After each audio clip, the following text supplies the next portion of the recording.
In 2002, it was still possible to smoke in trains in Europe.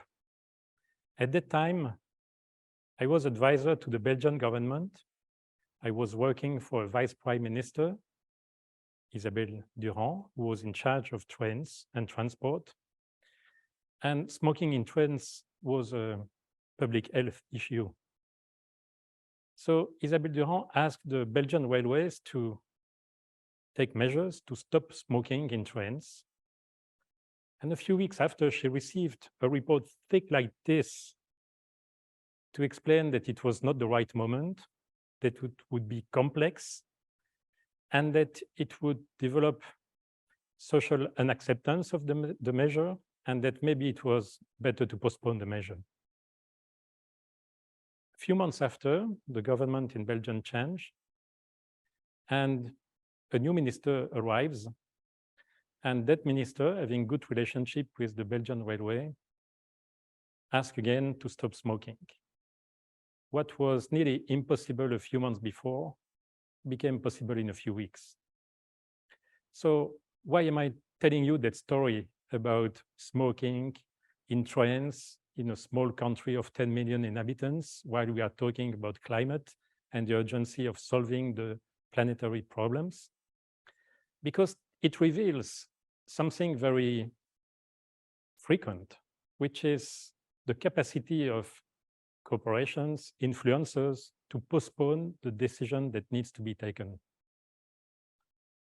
And we see it with the oil industry, for instance, that for more than 50 years has played to postpone the decision to act against climate change.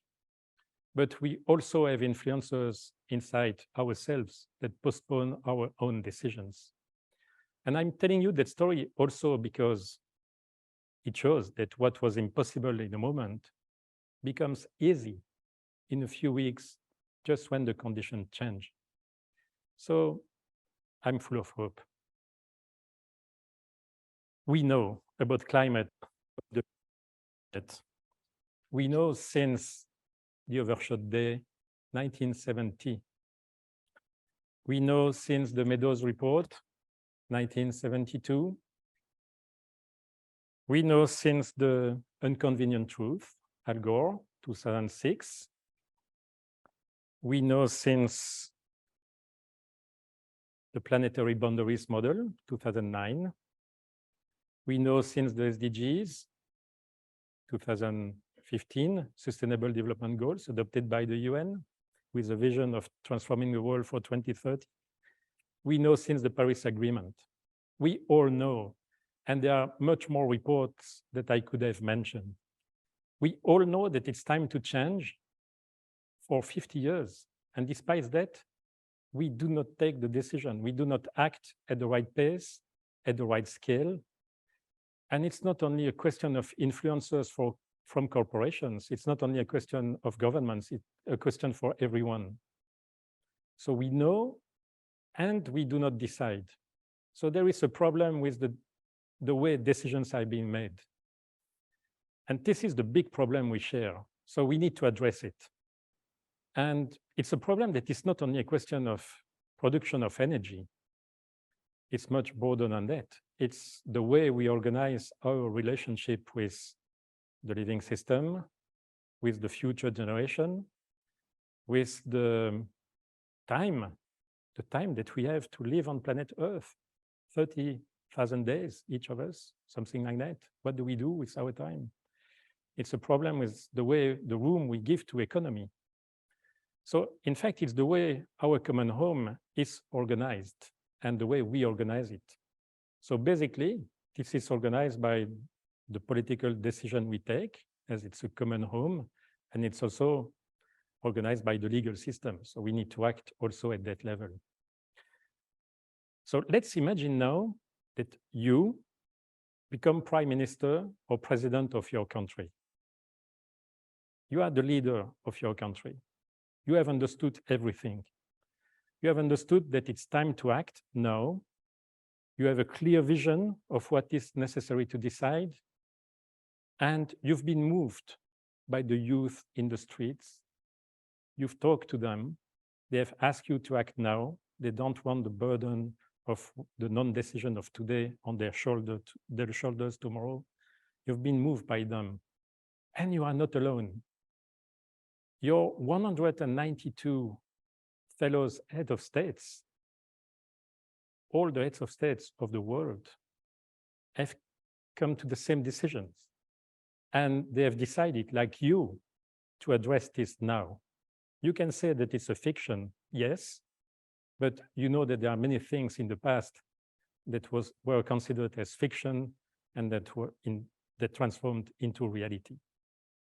So you are prime minister, you are president of your country, you have decided to do the right move, and you invite your advisors to a meeting in your office, and you tell your advisors, tomorrow will be the day.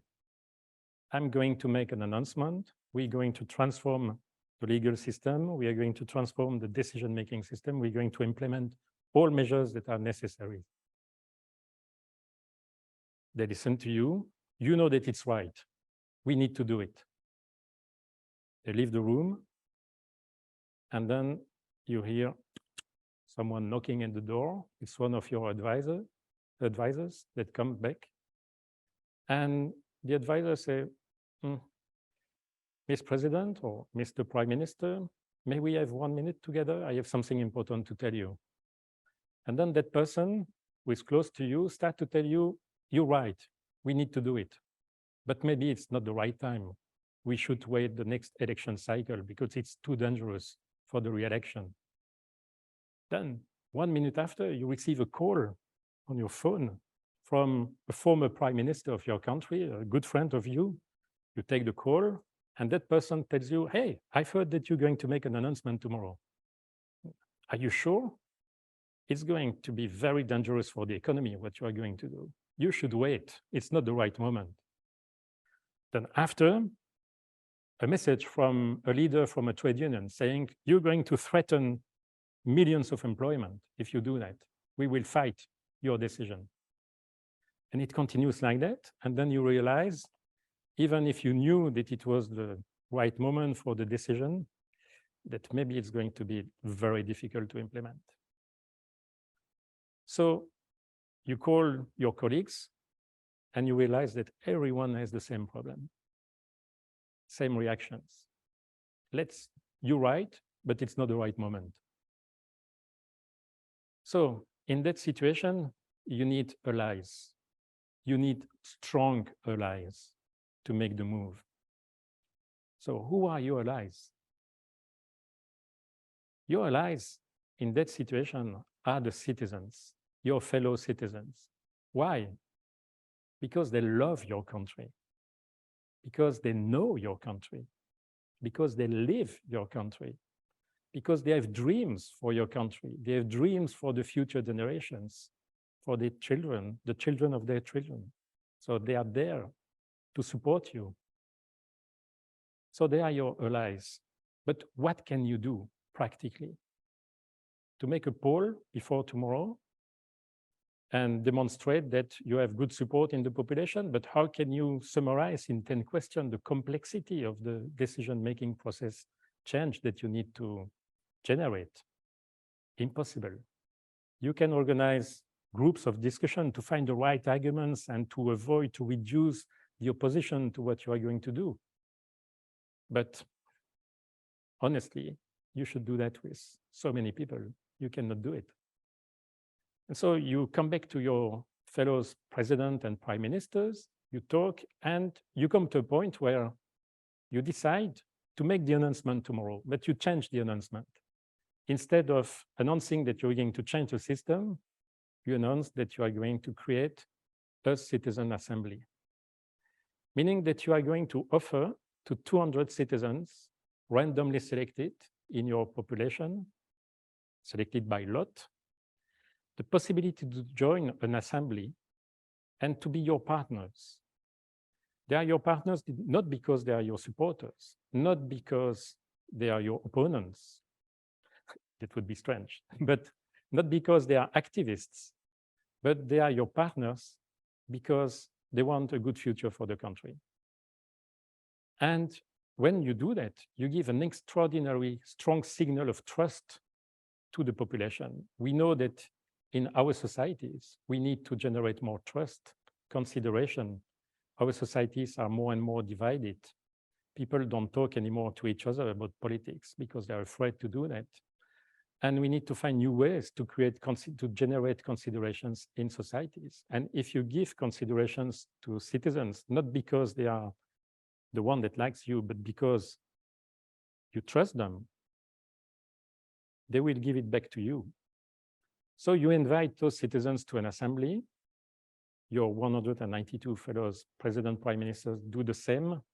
And you organize a big conversation all over the planet of what we need to do to transform the decision-making process, to take the good decision and to implement them in the right way, at the right pace, at the right scale, to solve the problem that we have all together in our common home.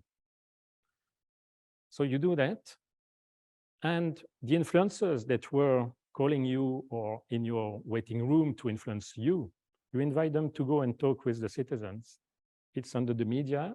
They can have good arguments, but the arguments are shared with the entire population. And as in the group, people are randomly selected, and they represent a good diversity of your population. The other citizens find people that look like them and say, ah, I like that person. I like the argument. I'm on board. So you create a conversation where the problem is given not to advise you, is shared, not to advise you, but to advise the country. Because you know, as prime minister and as president, that you have little power to change. The one that will change are the citizens, the economy, the NGOs, the football clubs, and so on. So making that move will generate new solutions. This is what we need. I can hear two questions now. If it is so simple, why isn't it done? And the second question, the influencers, it's an industry to influence the power. The influencers who work like that during 50 years, why would they accept to change the rules? So first, why isn't it done? It has been experimented. It has been experimented in 2015 all over the planet by a coalition of 100 partners who organized 100 citizens' deliberation. And ordinary citizens were invited to say what they would put in the Paris Agreement if they could write the Paris Agreement.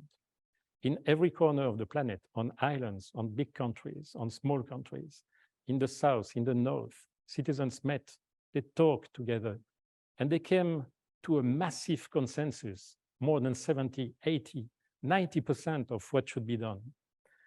And what came out of this experiment is that citizens from islands, big countries, from the north, from the south, they agree on what needs to be done. They agree that it is important to impose a zero net carbon world by the end of the century. They agree that it is important that the commitment of the member states of the UN are compulsory and not voluntary. They agreed that it would be necessary to have a body to control the respect of the commitment taken by the country, like we have for the nuclear power, for instance. And so this is a tool that has been also used recently by more countries, by cities, to invite citizens. And it works. But to make it work, it's very important that you, as decision makers, as prime minister, as president, as mayor, as president of region, as CEO of the corporation, you decide to take what the citizens will tell you into consideration and not to turn your back to what they will say.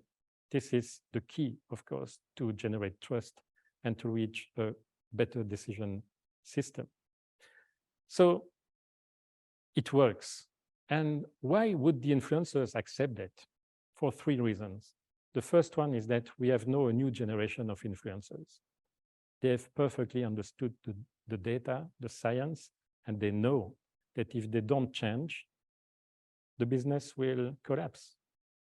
And that the future of the planet deserves that. They also have children.